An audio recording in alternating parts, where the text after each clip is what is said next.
Um curso em milagres. Capítulo 7. As dádivas do reino. Tópico 4. A cura como reconhecimento da verdade. 1. A verdade só pode ser reconhecida e só precisa ser reconhecida. A inspiração é do Espírito Santo e a certeza é de Deus de acordo com as suas leis. Ambas, portanto, vêm da mesma fonte, já que a inspiração vem da voz por Deus e a certeza vem das leis de Deus. A cura não vem diretamente de Deus, que conhece suas criações como perfeitamente íntegras. Entretanto, a cura ainda assim é de Deus porque procede da sua voz e das suas leis. É o seu resultado em um estado mental que não o conhece. Esse estado é desconhecido por ele e, portanto, não existe, mas aqueles que dormem não estão cientes. Porque não estão cientes, não conhecem. 2. O Espírito Santo tem que trabalhar através de ti para te ensinar que ele está em ti. Esse é um passo intermediário rumo ao conhecimento de quem estás em Deus, porque és parte dele. Os milagres que o Espírito Santo inspira não podem ter ordem de dificuldades, porque todas as partes da criação são da mesma ordem. Essa é a vontade de Deus e a tua.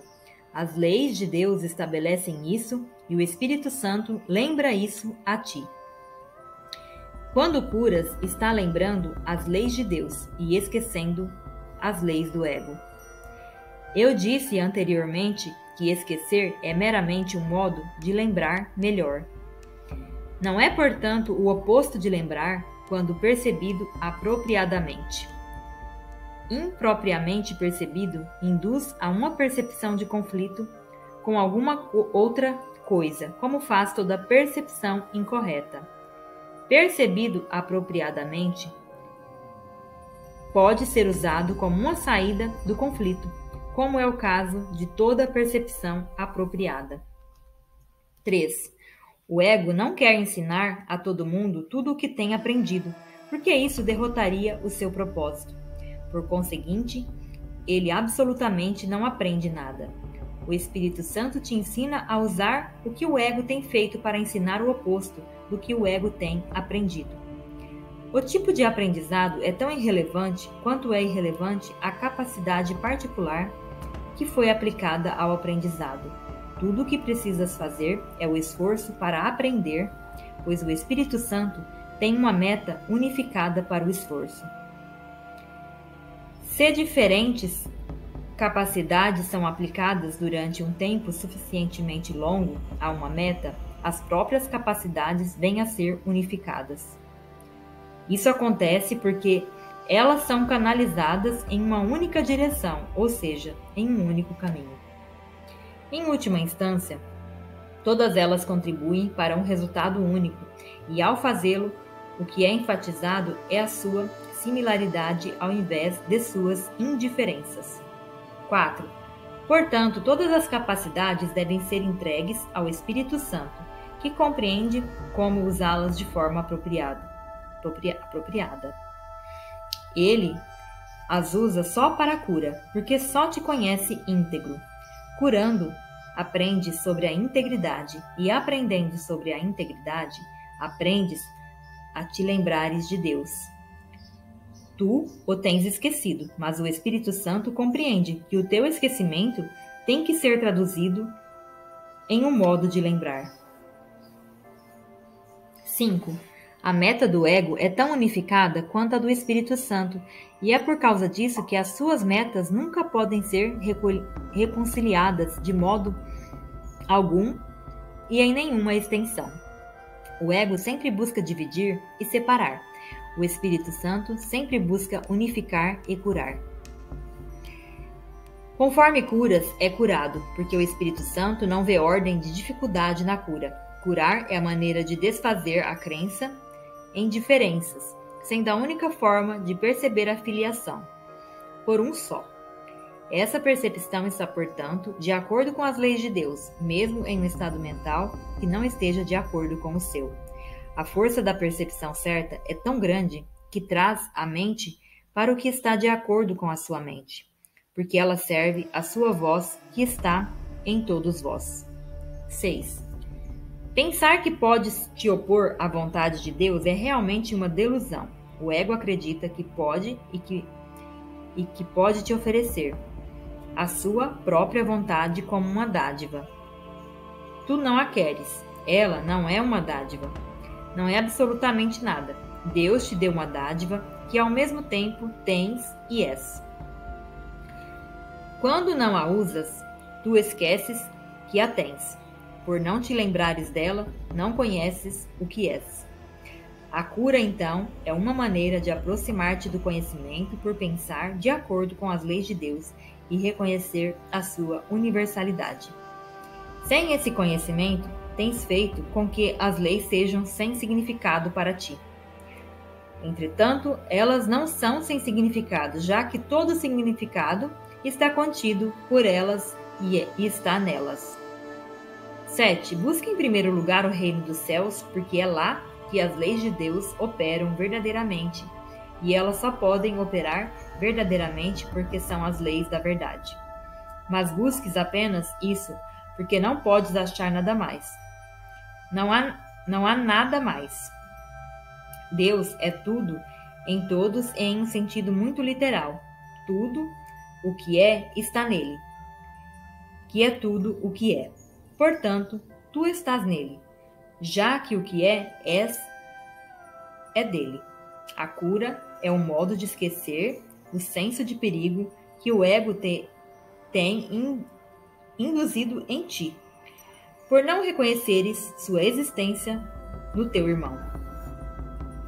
Isso fortalece o Espírito Santo em ambos, porque é uma recusa a admitir o medo. O amor só precisa desse convite.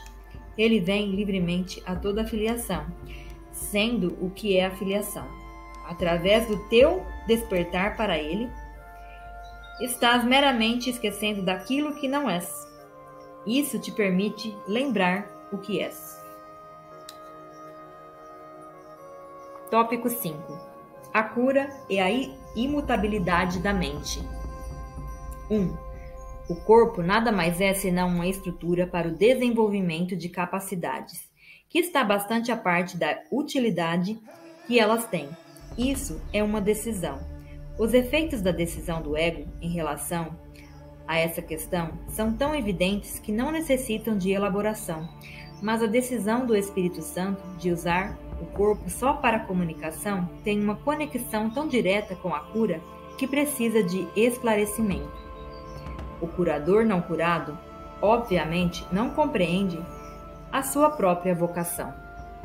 2. Só as mentes se comunicam. Uma vez que o ego não pode obliterar o impulso de se comunicar, porque também é o impulso de criar, ele só pode ensinar-te que o corpo pode fazer as duas coisas, comunicar-se e criar, e portanto não necessita da mente. O ego tenta sim ensinar-te que o corpo pode agir como a mente e é portanto autossuficiente. Entretanto, nós temos aprendido que o comportamento não é o nível em que o aprendizado ou o ensino tem lugar, uma vez que podes agir de acordo com o que não acreditas.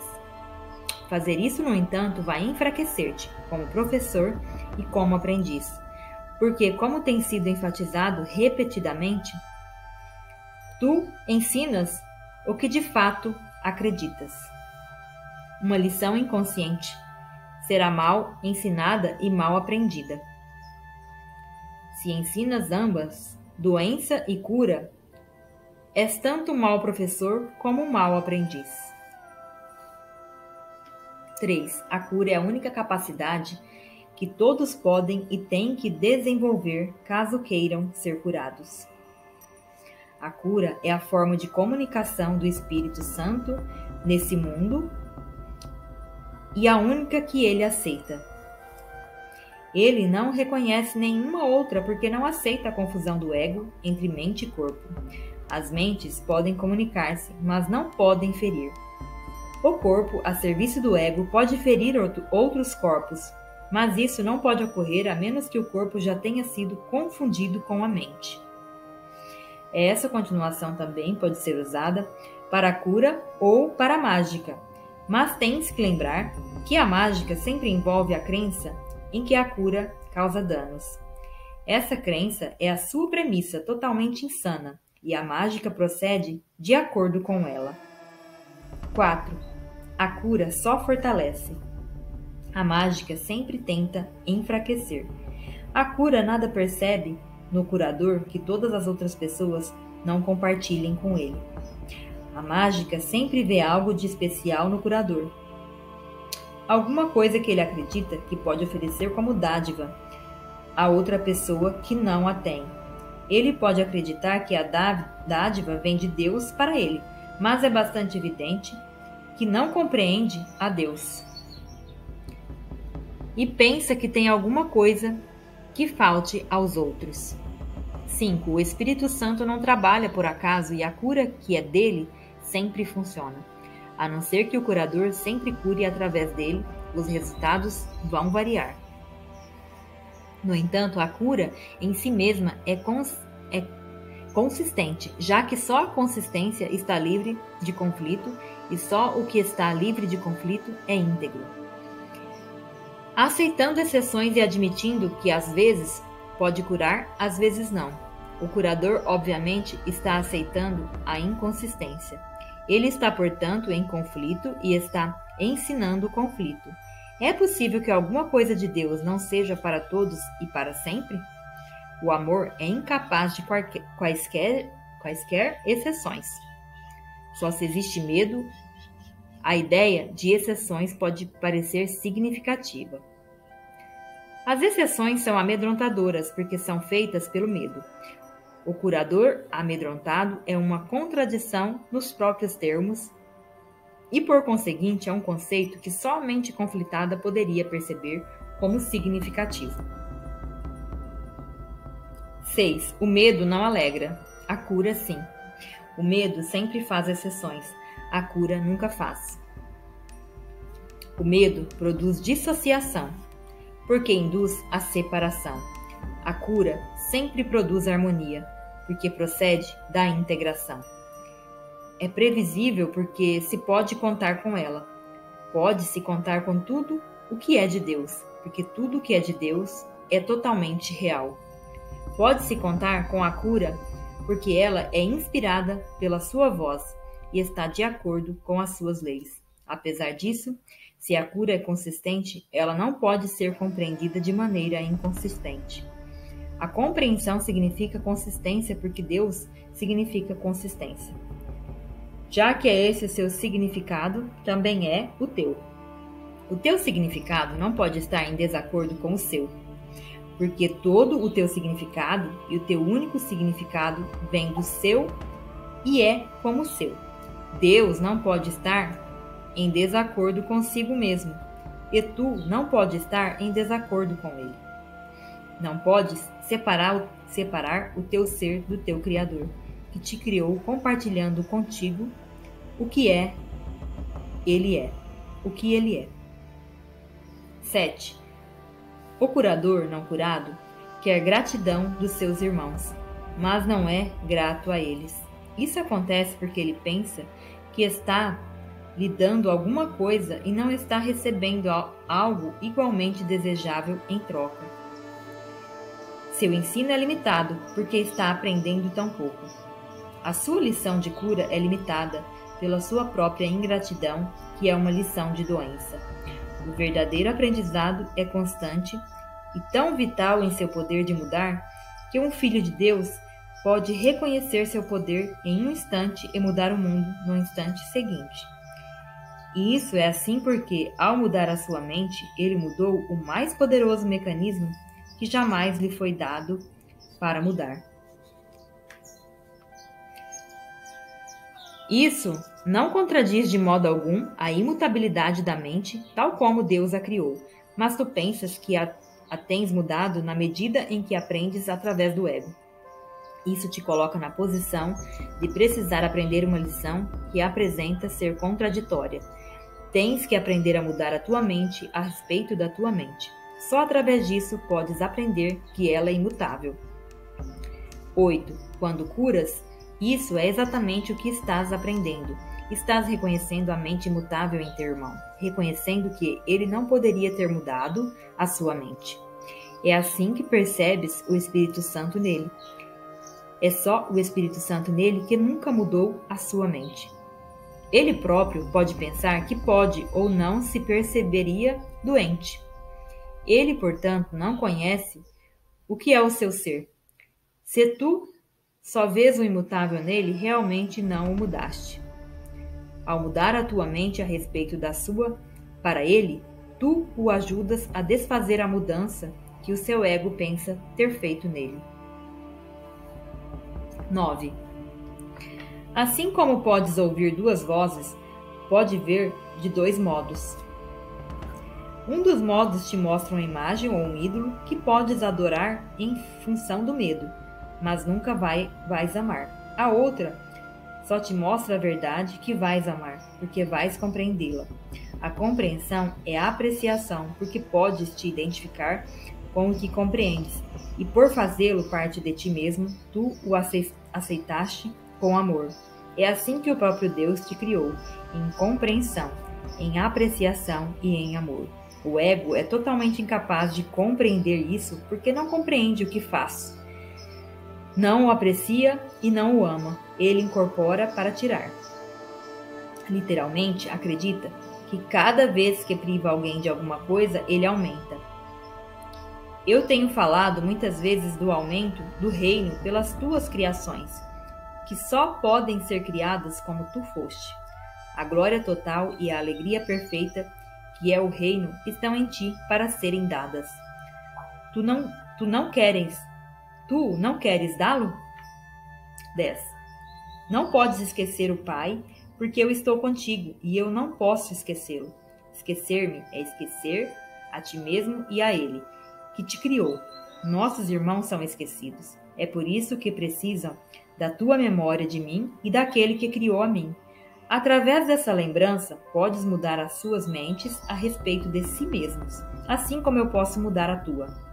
A tua mente é uma luz tão poderosa que podes olhar dentro das suas e iluminá-las, assim como eu posso iluminar a tua. Eu não quero compartilhar o meu corpo em comunhão, porque isso é não compartilhar coisa alguma. Tentaria eu compartilhar uma ilusão com os filhos santíssimos de um Pai Santíssimo? No entanto, eu de fato quero compartilhar minha mente contigo, porque somos uma só mente e essa mente é nossa. Vê só essa mente em toda parte, porque só essa está em toda parte e em todas as coisas. Ela é todas as coisas porque abrange todas as coisas em si mesma. Bem-aventurado és tu, que percebes só isso, porque percebes só o que é verdadeiro. 11. Vem então a mim e aprende sobre a verdade que está em ti. A mente que compartilhamos é compartilhada por todos os nossos irmãos, e na medida em que os vemos verdadeiramente, serão curados. Deixa que a tua mente brilhe sobre as suas mentes junto com a minha, e através da nossa gratidão para com eles, faze-o cientes da luz que há neles. Essa luz brilhará de volta sobre ti e sobre toda a filiação, porque essa é a dádiva apropriada que tu ofereces a Deus. Ele a aceitará e a dará a filiação, porque é aceitável para ele e, portanto, para os seus filhos. Isso é comunhão verdadeira com o Espírito Santo, que vê o altar de Deus em todas as pessoas, e ao trazê-lo à tua apreciação, ele te chama para que ames a Deus e a sua criação. Só podes apreciar a filiação como um só. Isso é parte da lei da criação e, portanto, governa todo o pensamento.